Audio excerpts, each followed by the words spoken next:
చూస్తూ ఉంటే ఈ రోడ్లు చూస్తూ ఉంటే అర్థమవుతున్నాయి. తెలుగుదేశం పార్టీ 2014-19 మధ్య ఉన్నప్పుడు మాత్రమే దాదాపు 25,000 కిలోమీటర్లు సిమెంట్ రోడ్లు వేసాం. ఈ రాష్ట్రంలో ఎక్కడన్నా సిమెంట్ రోడ్డు ముఖ్యంగా ఎస్సీ ఎస్టీ కాలనీలకు ఉందంటే అది తెలుగుదేశం పార్టీ వేసినప్పుడు మాత్రమే. మరి ఈ 5 సంవత్సరాల్లో ఒక్క తట్ట మట్టి అన్నా కానీ, ఒక్క రోడ్డన్నా, ఒక్క అడుగు రోడ్డన్నా మీరు వేసింది ఎక్కడన్నా చూసారా? ఎందుకు వేయట్లేదని మీరు ఎప్పుడన్నా అడిగారా? ఎందుకు వేయట్లేదో మీకు తెలుసా? ఎందుకంటే జగన్మోహన్ రెడ్డి గారు ఓట్ల రాజకీయం మీద పడ్డారు.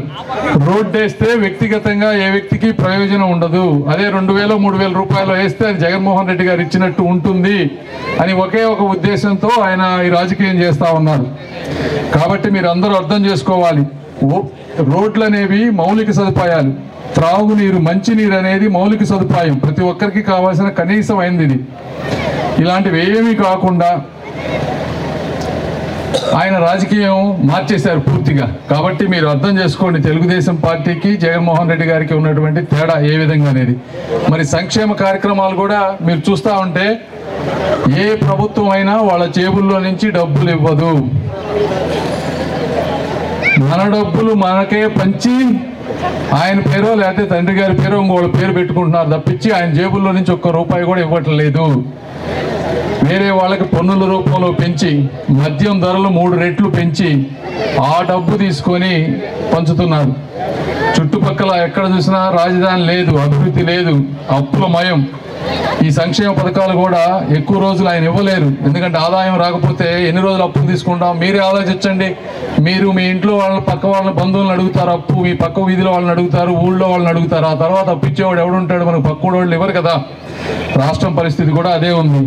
కాబట్టి చంద్రబాబు నాయుడు గారు, లోకేష్ గారు వచ్చిన తర్వాత ఈ చుట్టుపక్కల ప్రాంతంలో రాజధాని అభివృద్ధి చెందుతుంది, ఆదాయం పెరుగుతుంది. ఆ ఆధారం పెరిగినప్పుడు మాత్రమే రోడ్లు కానీ ఇంకోటి కానీ వేయగలము. కాబట్టి మీరు అందరూ అర్థం చేసుకొని ఎవరు నిజంగా మీకు అభివృద్ధి కోరుకుంటున్నారో, మీకు పూలబాట వేయాలనుకుంటున్నారో, ఎవరు కొంతమంది వ్యక్తుల్లో ఉన్న బలహీనతను ఆధారంగా చేసుకుని ఓట్ల రాజకీయం చేస్తున్నారో తెలుసుకొని మీరు మనస్ఫూర్తిగా లోకేష్ గారిని, నన్ను ఆశీర్వదిస్తారని కోరుకుంటా ఉన్నాను. లోకేష్ గారికి, నాకు ఇద్దరికీ కూడా మేమిద్దరం సుఖంగా ఉండొచ్చు. ఆయన హైదరాబాద్లో బ్రహ్మాండంగా ఉండొచ్చు, నేను అమెరికాలో బ్రహ్మాండంగా ఉండొచ్చు. అయినా ఇక్కడికి వచ్చి ఇంతగా ఎందుకు కష్టపడుతున్నామంటే మీరు అర్థం చేసుకోవాలి. అంటే పేద ప్రజలకు చేస్తే ఒక సాటిస్ఫాక్షన్ ఉంటుంది లైఫ్లో. మేము ఒక్కళ్ళమే బాగుండటం కాదు, మన సమాజంలో ఉన్న ప్రతి ఒక్కరూ ఆనందంగా ఉండాలన్న ఒకే ఒక్క కోరికతోటి మేము ఈ రోజున తిరుగుతూ ఉన్నాం. కాబట్టి అది అర్థం చేసుకోండి. థ్యాంక్ యూ మీ స్వాగతానికి.